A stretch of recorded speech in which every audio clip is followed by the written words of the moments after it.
पवित्र कार्तिक मास महात्म्य में अध्याय 22। राजा पृथु ने नारद जी से पूछा, हे देवर्षि, कृपया आप मुझे यह बताइए कि वृंदा को मोहित करके विष्णु जी ने क्या किया और फिर वह कहाँ गए। जब देवता स्तुति कर मौन हो गए, तब शंकर जी ने सब देवताओं से कहा, हे ब्रह्मादिक देवताओं, जलंधर तो मेरा ही अंश था, उसे मैंने तुम्हारे लिए नहीं मारा है, यह मेरी सांसारिक लीला थी। फिर भी आप लोग सत्य कहिए कि इससे आप सुखी हुए या नहीं। तब ब्रह्मादिक देवताओं के नेत्र हर्ष से खिल गए और उन्होंने शिव जी को प्रणाम कर विष्णु जी का यह सब वृतांत कह सुनाया, जो उन्होंने बड़े प्रयत्न से वृंदा को मोहित किया था तथा वह अग्नि में प्रवेश कर परम गति को प्राप्त हुई थी।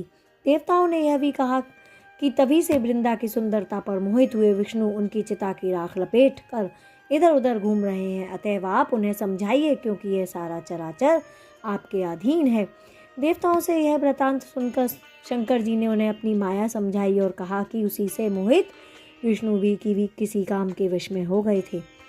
परंतु महादेवी उमा, त्रिदेवों की जननी, सबसे परे वह मूल प्रकृति परम मनोहर और वही गिरजा भी कहलाती है। अतः विष्णु का मोह दूर करने के लिए आप सब उनकी शरण में जाइए।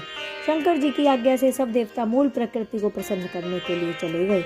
उनके स्थान पर पहुंचकर उनकी बड़ी स्तुति करने लगे। तब यह आकाशवाणी हुई कि हे देवताओं, मैं ही तीन प्रकार से तीनों गुणों से पृथक होकर स्थित सत्य गुण से गौरा, रजोगुण से लक्ष्मी और तमोगुण से ज्योति हूँ। अतएव आप लोग मेरी रक्षा के लिए उन देवियों के पास जाओ, तो वे तुम्हारे मनोरथों को पूर्ण कर देंगी। यह सब सुनकर देवता भगवती की वाक्यों का आदर करते हुए गौरी, लक्ष्मी और सरस्वती जी को प्रणाम करने लगे। तब देवताओं ने भक्ति पूर्वक उन सब देवियों की प्रार्थना की।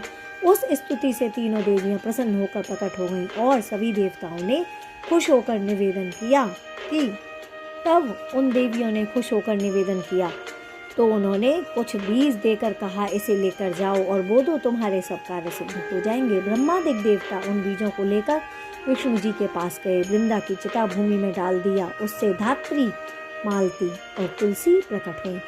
विधात्री के बीज से धात्री, लक्ष्मी के बीज से मालती और गौरी के बीज से तुलसी प्रकट हुई। विष्णु जी ने ज्यों ही उन स्त्री रूप वाली वनस्पतियों को देखा तो वे उठ बैठे। कामासक्त चित्त से मोहित हो उनसे याचना करने लगे। धात्री और तुलसी ने उनसे प्रीति की। विष्णु जी का सारा दुख मूल देवताओं से नतमस्तक हो अपने लोक वैकुंठ में चले गए। वह पहले की तरह सुखी होकर शंकर जी का स्मरण करने लगे। बोलो विष्णु भगवान की जय। प्रकार यह आख्यान शिव जी की भक्ति देने वाला है। राधे कृष्णा। श्री कार्तिक मास अध्याय 22 संपूर्ण। राधे कृष्णा। आपका दिन शुभ हो। राधे राधे।